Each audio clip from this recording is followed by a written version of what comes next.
The history of interactions between the United States and the African continent is a complicated one, to say the least.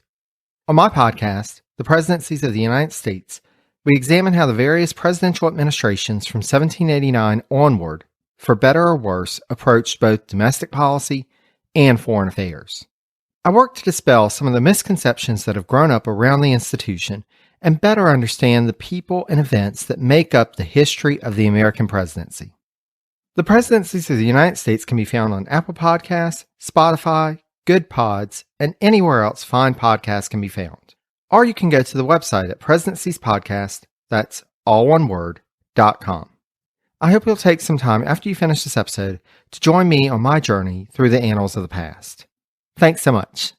Hello everyone, and welcome back to the History of Africa. I'm your host, Andy.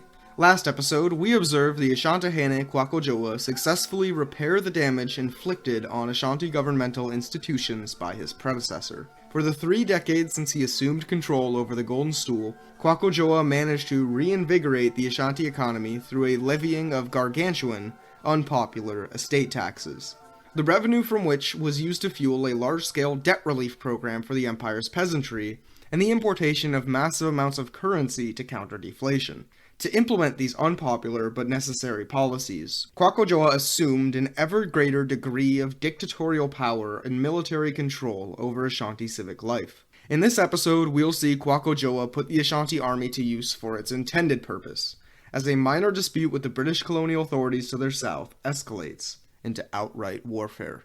Season 3, Episode 20, the Second Anglo-Ashanti War. When we resume our story in 1860, the status quo of Anglo-Ashanti relations had changed little since the last time the empires had met in battle. In the years following the Ashanti defeat at Katamanso, the British and Ashanti essentially divided Ghana along the flow of the Pra River and its tributary, the Birim. The northern bank of the rivers and everything beyond was to be the undisputed domain of the Ashanti, while everything south of the river was controlled by states under British protectorate status. This riparian border seems, at first glance, like it should be pretty stable and easy to regulate. There's no way to dispute where the river is, so both sides should theoretically always be on the same page about who owns what, right? And, with most rivers around the world, this would be true. But the unique geography of the Pra and Birim rivers made sure that no easy agreement could materialize. While the Pra has a fairly conventional shape, flowing in a gentle southwestern direction into the ocean, the Birim has a more unusual flow. The river, whose source is located just south of the Pra, flows east, then north, then loops back around to the south and west again, where it joins the Pra to form a peculiar riverine peninsula. So this demands the question: did the original agreement with the British afford the Ashanti control over everything north of the Birim's southern loop, or everything north of its northern bank? This might sound like semantics, but we're talking about the control over hundreds of square kilometers of territory here. Not to mention, the Pra and Birim did not exactly go on forever, and cover most, but not all of the regions where the Ashanti and British influence meet. In these regions east of the rivers, where do each party's influence end and begin? These questions were made more confusing by the lack of any formal written agreement. Remember, the British and Ashanti were both reluctant to sign any official documents to conclude the First Anglo-Ashanti War. Neither side wanted to permanently end the question of the extension of their own sovereignty, nor did the British want to officially announce to their Denshira and Achim allies that they were conceding Ashanti ownership over a great deal of their allies' territory. So neither side could point to the wording on a piece of paper to support their claims. Honestly, when you consider how fragile this agreement really was, it's impressive that peace between the British and Ashanti lasted as long as it did.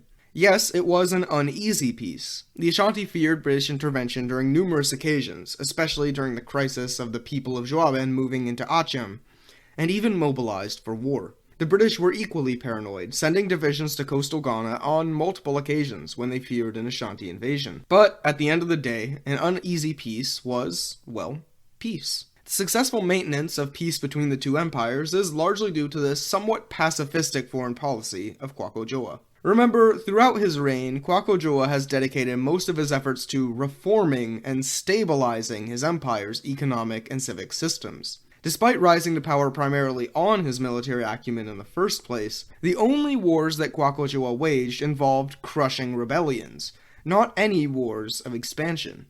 The British, similarly, were not really eager to wage war in Ghana either. To briefly recap their presence in coastal Ghana, the British government annexed the Company of African Merchants in 1821, due to its flailing profit margins in the aftermath of the abolition of the slave trade, and its notorious willingness to violate British anti-slave trade laws.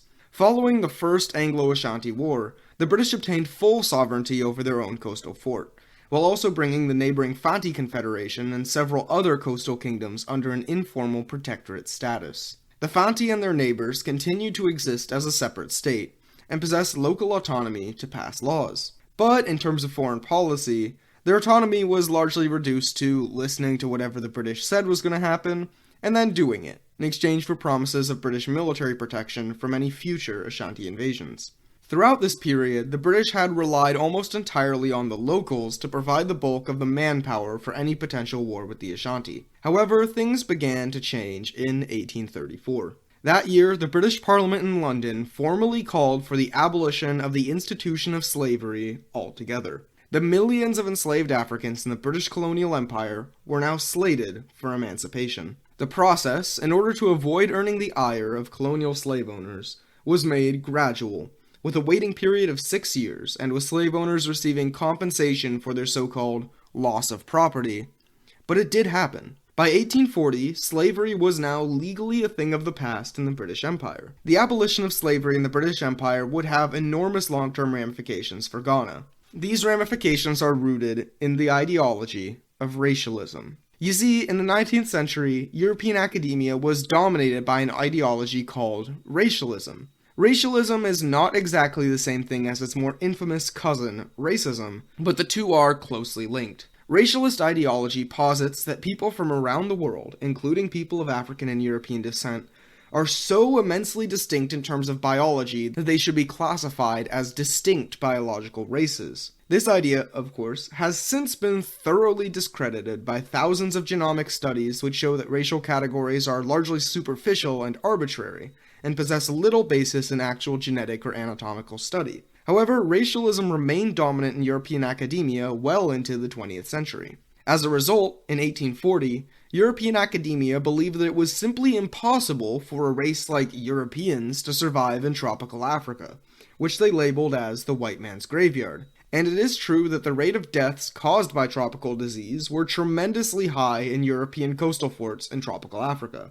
However, in retrospect, we know that this was more due to their tendency to be built near mosquito breeding pits, and that many coastal African societies possessed medical techniques that were better accustomed to treating tropical diseases. But this context was lost on European academia at the time. It was chalked up to a matter of race, that African, or black people, were just naturally more resistant to tropical disease.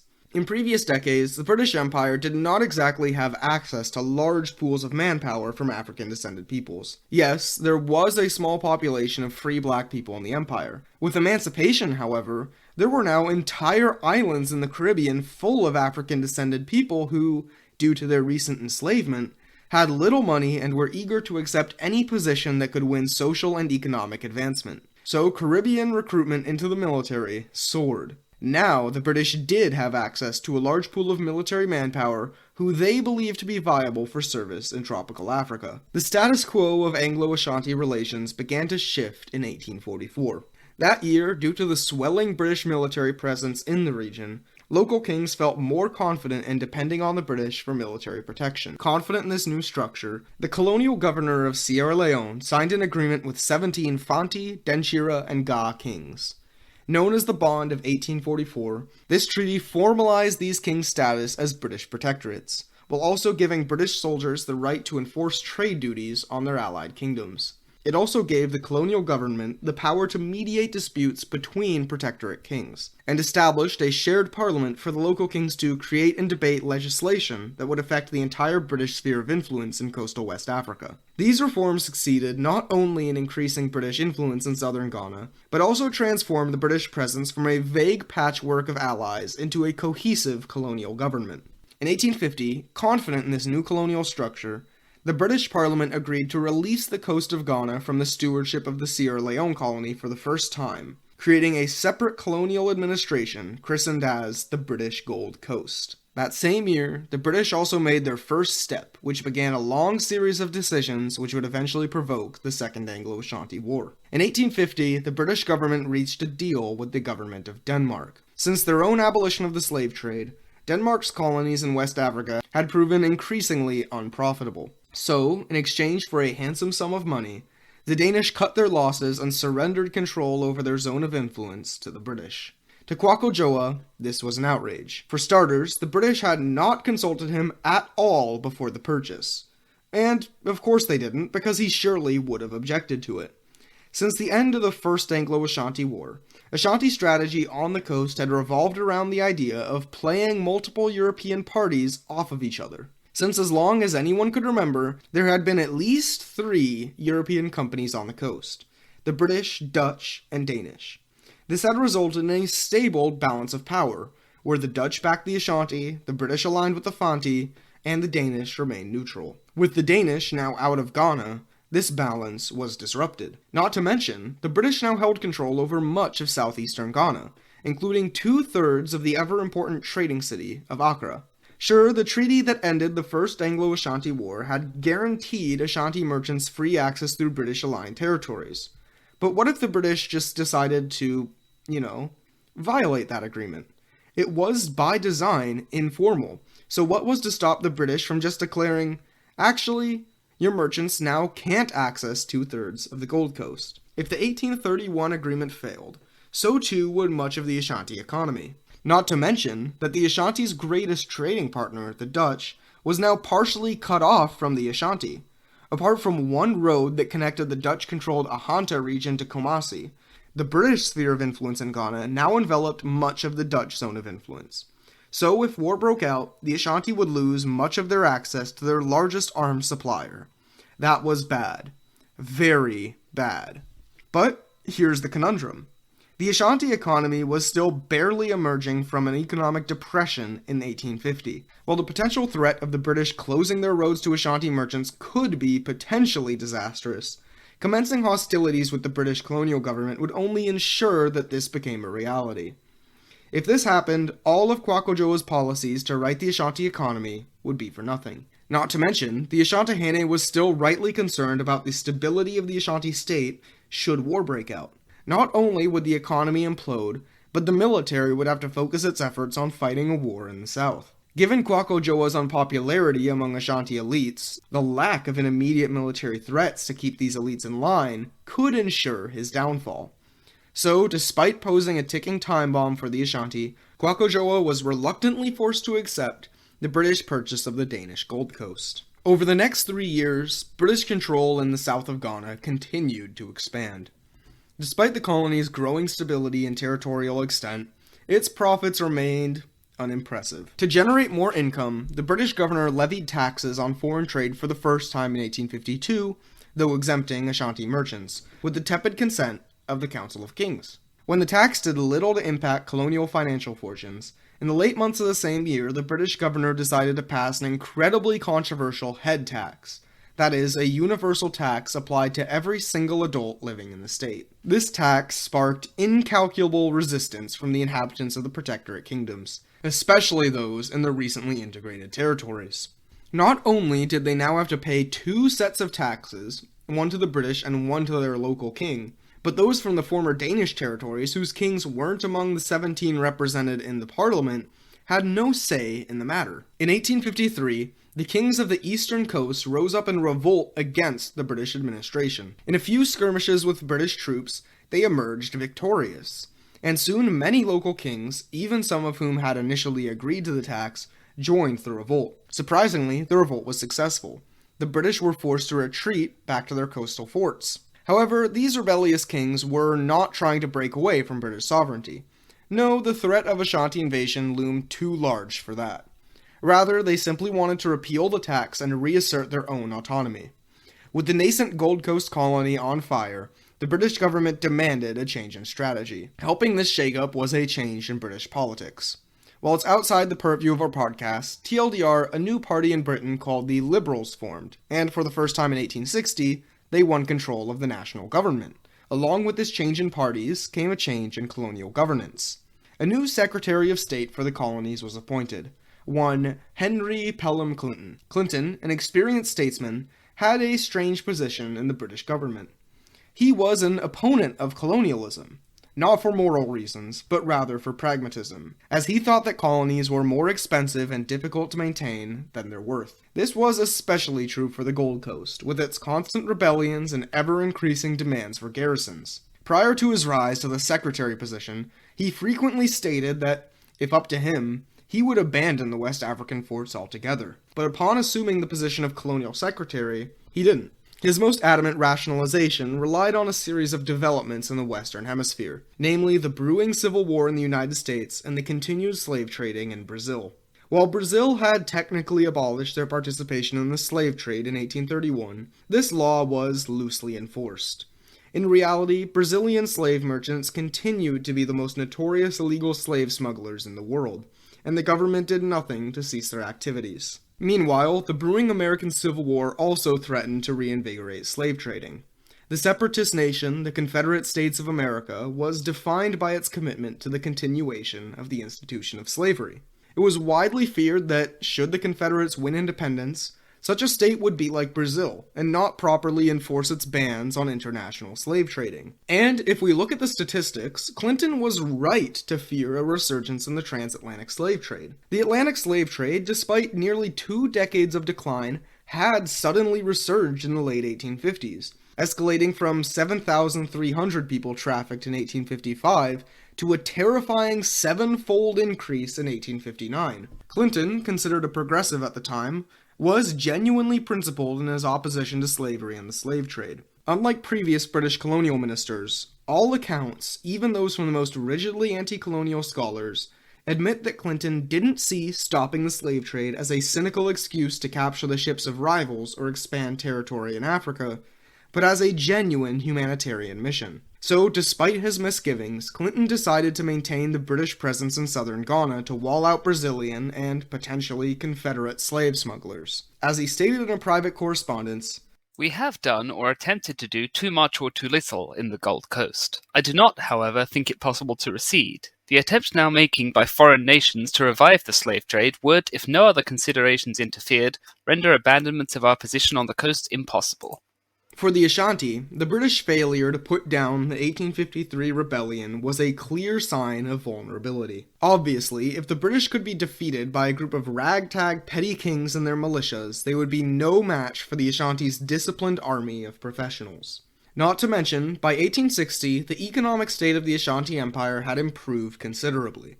Perhaps, even with the British closure of trade, the Ashanti economy could survive long enough for the Ashanti to win a war against the encroaching British. So, by 1860, war against the British didn't seem like a suicidal option anymore. In Kwaku opinion, it was still not an option worth pursuing, but it was now a viable option, nonetheless. But it would not be the rebellion against the British that sparked the war with the Ashanti. The rebellion quietly succeeded, and in 1861, the hated head tax was repealed. What actually sparked the Second Anglo-Ashanti War was, believe it or not, a minor case of tax fraud. The central figure of the coming controversy was a minor Omanhene by the name of Kwasi Gyane. The Omanhene of a small village named Bare, 22 kilometers south of Kumasi. Gyane was the last person you would expect to provoke an international incident. While his exact age in 1862 was unknown, he was likely in his late 60s or early 70s, and had served in his position for a very long time.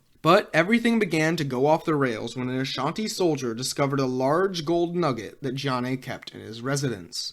Ashanti law dictated that every Omanhene must report every bit of gold and surrender it to the central government. This was one of the main sources of revenue for the Ashanti state, and given how many expensive policies the king had recently decided to pursue, penalties for essentially embezzling state funds were harsh. The death penalty would be the likely outcome in any era, but under the notoriously legalistic Kwaku, well, Gyane's yam was cooked. So he didn't stick around, and decided to book it south before the book came down on him. Along the way, he met a young domom, or enslaved person captured in war, who had escaped from the estate that he worked on. The two continued their journey and eventually made it across the Pra River into British territory. If Gyane's execution hadn't been certain already, His aiding of an escaped slave was just further sealing his fate if the Ashanti government ever caught up to him. Once he had reached British custody, he was soon followed by an Ashanti diplomatic party. The diplomats informed the British governor of Gianne's crimes and demanded his immediate return to Ashantiman. The governor declined, but noted that he would wait for an official response from Clinton. The Ashanti diplomats, disappointed by what they had probably expected to be an easy extradition, returned to Kumasi. Kwaku, however, still wanted to resolve matters peacefully. Yes, Ashanti prospects in the war now seemed less self-destructive, but waging war is still always risky. So he revised his offer. Swearing the strongest Ashanti oath, Kwaku promised that he would commute both of the fugitives sentenced to a large fine should they be returned to Kumasi. Clinton did not believe this oath to be honest, so his response arrived in early 1863. No, the British would not extradite the fugitives. Now, at initial glance, this might not seem like such a big deal. I mean, a minor official and a runaway slave are not worth fighting an entire war over, right? But this refusal to extradite meant so much more than that. Remember, one of the stipulations of the 1831 agreement was that the British would return any and all fugitive criminals to the Ashanti. So, if the British were willing to break that treaty stipulation, who's going to stop them from breaking the other stipulations? Like, say, free Ashanti mercantile access to the coast. To Kwaku, this was a clear signal that the British were not willing to respect the stipulations of their treaty. Combine that with the apparent British weakness in their protectorate and the recent surge of expansionism, and you have the making for imminent war. With war now seemingly inevitable, Kwaku army began to prepare for the coming onslaught. The army aligned on the bank of the Pra River in 3 columns. Kwaku estimation was that the British would focus their attacks west, in an effort to cut off the Ashanti from their Dutch suppliers. So, he assigned one army to march southwest to secure Wassaman, ensuring a stable supply line between the Ashanti and their Dutch allies in Ahanta. Another column was to also align in the southwest, but then march directly towards the colonial capital at Cape Coast. The final and largest column would invade and occupy the disputed Achem territories in the Pra River Bend. Kwaku was expecting to delay the war for several more months, allowing his army to better situate and supply itself before battle commenced. The British, on the other hand, struggled right from the start. Their commander, a man by the name of Cochrane, was infamous for his tepid strategy and struggles to mobilize. To the Fati and Achem people, this war was a potentially devastating threat. If the Ashanti invasion succeeded, it was their towns that would be ravaged. It was their people who would be captured as slaves. It was their livelihoods under threat. But, feeling no urgency for himself, Cochrane dawdled and dragged his feet, mobilizing his own units at a slow pace and keeping Fanti elites out of much of the decision-making. At one point, one Asafo company's leader decided that he had enough of the British lollygagging and acted independently. With war not yet formally declared, the Asafo marched northwest and began skirmishing with one of the mobilizing Ashanti columns. Believing that this meant that war had started, the column hastily readied its men for combat and marched forward, routing the Asafo unit with ease. Hearing news of the premature invasion, Kwaku ordered his other units to scramble together and advance. Despite the improvised nature of the Ashanti's invasion, they enjoyed immediate and considerable success. While the Ashanti had not fully prepared, they were far better prepared than their enemies. Wassaman was secured without much fighting, while the second column progressed steadily towards Cape Coast. The Pra River Bend, which was expected to host the most intense fighting, fell with minimal resistance, defended only by a small series of local militias. So, with their main objectives already seized, the Ashanti columns continued to march south, crossing the Biram River and capturing the town of Achem Oda unimpeded. With the capture of this town, the Ashanti were now in an incredibly favorable position. Achem Oda was due north of the midway point between Accra and Cape Coast. If the Ashanti marched any further south, they could thread the needle between these two cities, and divide the British and Fanti armies in twain.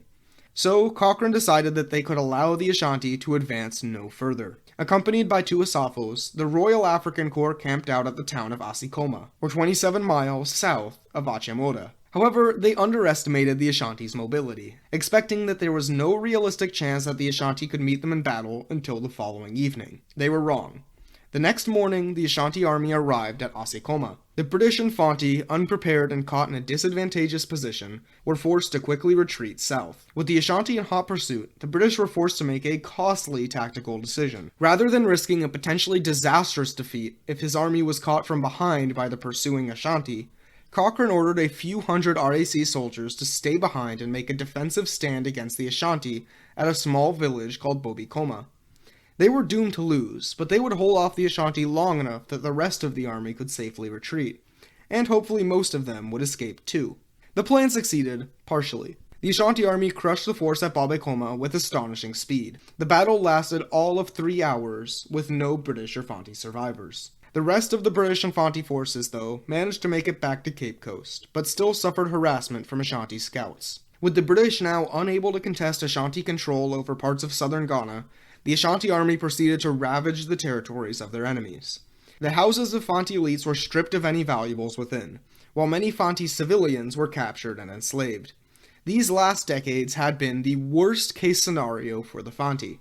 They had surrendered much of their sovereignty and rights to the British in exchange for protection, and the British didn't deliver. Outraged at Cochrane's failure, the colonial governor relieved him of duty, and prepared to lead a counterattack himself. In Cape Coast, the British received reinforcements from the Caribbean and Sierra Leone. Combined with the remainder of Cochrane's forces, they numbered a little over 8,000. Right when it seemed that the British and Ashanti were preparing for a final climactic fight, everything came to a standstill. Outbreaks of yellow fever, dysentery, and malaria ravaged both armies. Even the British governor himself caught the disease and was incapacitated in a near comatose state for months. Meanwhile, the Ashanti, also suffering intense attrition from disease, withdrew back across the Birim to treat and quarantine the outbreaks. Despite the early Ashanti victories, by late 1863, the Ashanti and British were mostly back to where they had started, Ashanti occupation of the Pra Bend notwithstanding. After 6 months of epidemic-caused stalemate, the coast of Ghana was in a state of crisis.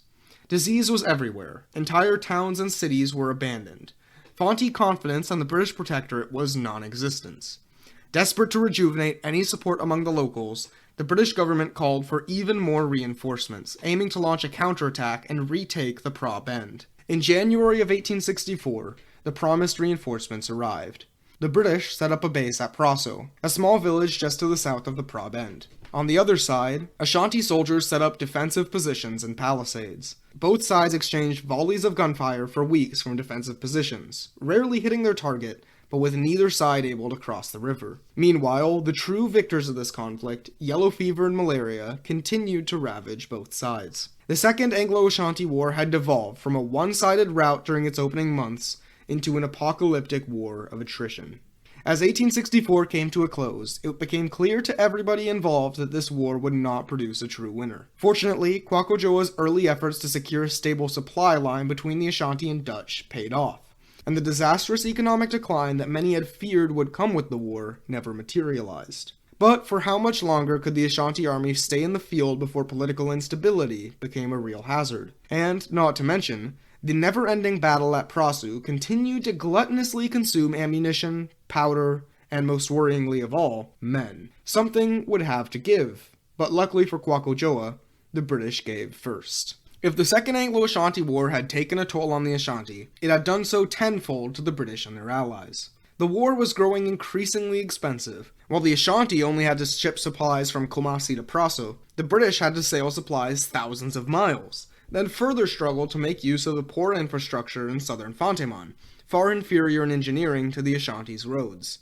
Human costs were even greater. Of the entire British expeditionary force sent to Ghana, more than half, yes, an entire half of its officers had perished. A sixth of the British force altogether met a similar fate, while an unknown but presumably large number of Fantis also met their end. While the Ashanti had struggled to deal with disease outbreaks, they were actually equipped to handle it. Most Ashanti soldiers had been inoculated against the disease they faced, so their recovery rate dwarfed that of British soldiers. Not to mention, Ashanti medical knowledge was better equipped for handling infectious disease. Ashanti medics regularly cleaned medical instruments with alcohol, using boiling water to sanitize infected encampments, and quarantined infected soldiers.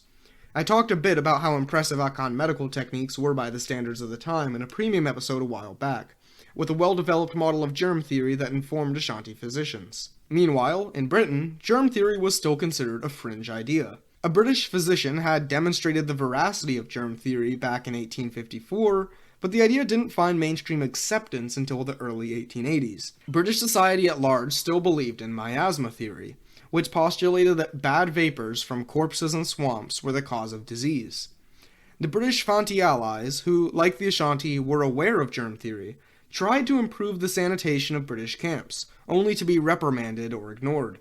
Not to mention, remember, many British officers continued to believe, even as outbreaks spread among their ranks, that the African ancestry of their Caribbean soldiers would protect them against tropical disease. Even with their greater population and global empire, the British were losing the war of attrition. By April, the epidemics had become so bad that the British were forced to call off their attack, and Praso was abandoned altogether. 4 days later, the British recalled their troops from Ghana in humiliating fashion, cementing the Second Anglo-Ashanti War as an unequivocal Ashanti victory. The fugitives, whose escape had provoked this war in the first place, were surrendered to meet fates unknown to history, and a new agreement was forged between the British and Ashanti.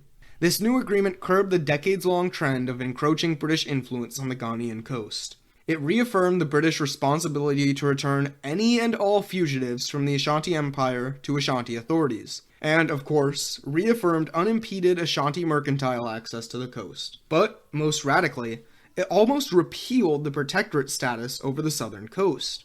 While the Fanti, Ga, and other southern people remained British protectorates on paper, the British openly announced that the disastrous outcome of the Second Anglo-Ashanti War meant that in future wars, the Fanti and Ga would be on their own.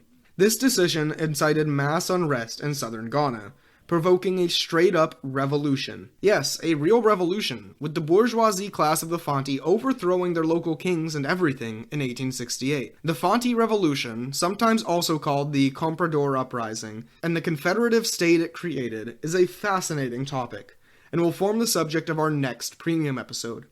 If you'd like to hear more about this revolution on the Ghanaian coast in 1868, or listen to the other dozens of premium episodes we've created, or if you'd just like to support the show, then please go ahead and pledge your support on patreon.com/historyofafrica.